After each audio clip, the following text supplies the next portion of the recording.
Évangile selon Luc, chapitre 20. Un de ces jours-là, comme Jésus enseignait le peuple dans le temple et qu'il annonçait la bonne nouvelle, les principaux sacrificateurs et les scribes, avec les anciens, survinrent et lui dirent : « Dis-nous par quelle autorité tu fais cela ? Ou qui est celui qui t'a donné cette autorité ?» Il leur répondit : « Je vous poserai, moi aussi, une question. Dites-moi, le baptême de Jean, venait-il du ciel ou des hommes ? » Mais ils firent en eux-mêmes cette réflexion. Si nous répondons du ciel, il dira : pourquoi n'avez-vous pas cru en lui ? Et si nous répondons des hommes, tout le peuple nous lapidera, car il est persuadé que Jean est un prophète. Alors ils répondirent qu'ils ne savaient pas d'où venait ce baptême. Et Jésus leur dit : moi non plus, je ne vous dis pas en vertu de quelle autorité je fais cela. Il se mit ensuite à dire au peuple cette parabole. Un homme planta une vigne, la loua à des vignerons et quitta le pays pour un temps assez long. La saison venue, il envoya un serviteur vers les vignerons, pour que ceux-ci lui donnent du fruit de la vigne. Les vignerons le frappèrent et le renvoyèrent les mains vides. Il envoya encore un autre serviteur. Ils le frappèrent, l'outragèrent et le renvoyèrent les mains vides. Il en envoya encore un troisième. Ils le blessèrent et le chassèrent. Le maître de la vigne dit : « Que ferai-je ? J'enverrai mon fils bien-aimé, peut-être le respecteront-ils. » Mais quand les vignerons le virent, ils raisonnèrent entre eux et dirent : « C'est lui l'héritier, tuons-le, afin que l'héritage soit à nous. » Et ils le tuèrent hors de la vigne. Maintenant, que fera leur maître quand il reviendra ? Il viendra, fera périr ces vignerons et donnera la vigne à d'autres. Lorsqu'ils eurent entendu cela, ils dirent : « Qu'il n'en soit pas ainsi. » Mais jetant les regards sur eux, Jésus dit : « Que signifie donc ce qui est écrit ? La pierre qu'ont rejetée ceux qui bâtissaient est devenue la principale, celle de l'angle. Quiconque tombera sur cette pierre s'y brisera, et celui sur qui elle tombera, elle l'écrasera. » Les principaux sacrificateurs et les scribes cherchèrent à porter les mains sur lui à l'heure même, mais ils craignirent le peuple. Ils avaient compris que c'était pour eux que Jésus avait dit cette parabole.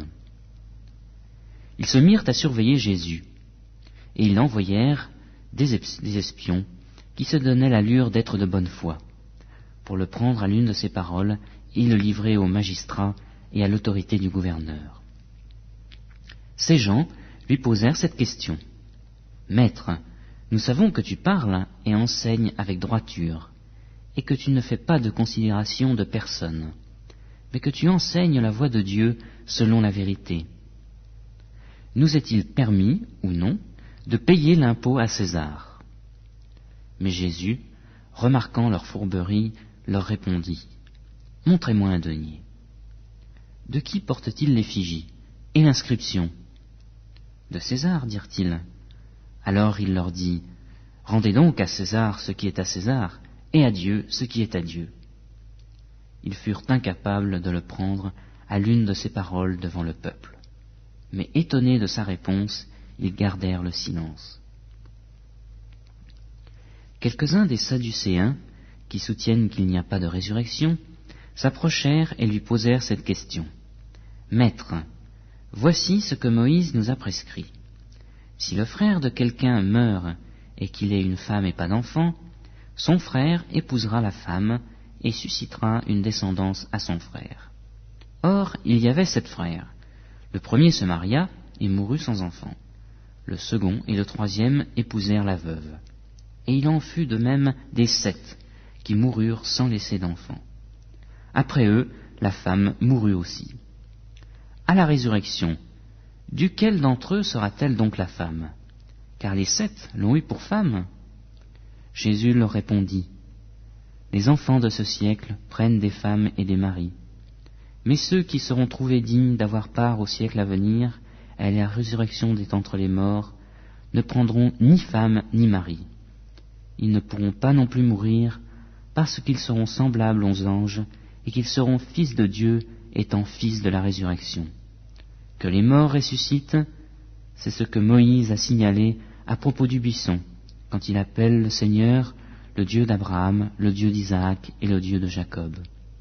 Or Dieu n'est pas le Dieu des morts, mais des vivants, car pour lui tous sont vivants. Quelques-uns des scribes répondirent, « Maître, tu as bien parlé. » Et ils n'osaient plus lui poser aucune question. Jésus leur dit, « Comment peut-on dire que le Christ est le fils de David ? David lui-même dit dans le livre des psaumes, « Le Seigneur a dit à mon Seigneur, assieds-toi à ma droite, jusqu'à ce que je fasse de tes ennemis ton marchepied. » David donc l'appelle Seigneur. Comment est-il son fils ? Tandis que tout le peuple l'écoutait, il dit à ses disciples, « Gardez-vous des scribes. Ils désirent se promener en robe longue. Ils aiment les salutations sur les places publiques, les premiers sièges dans les synagogues et les premières places dans les repas. Ils dévorent les maisons des veuves et ils font pour l'apparence de longues prières. Ils subiront une condamnation particulièrement sévère. »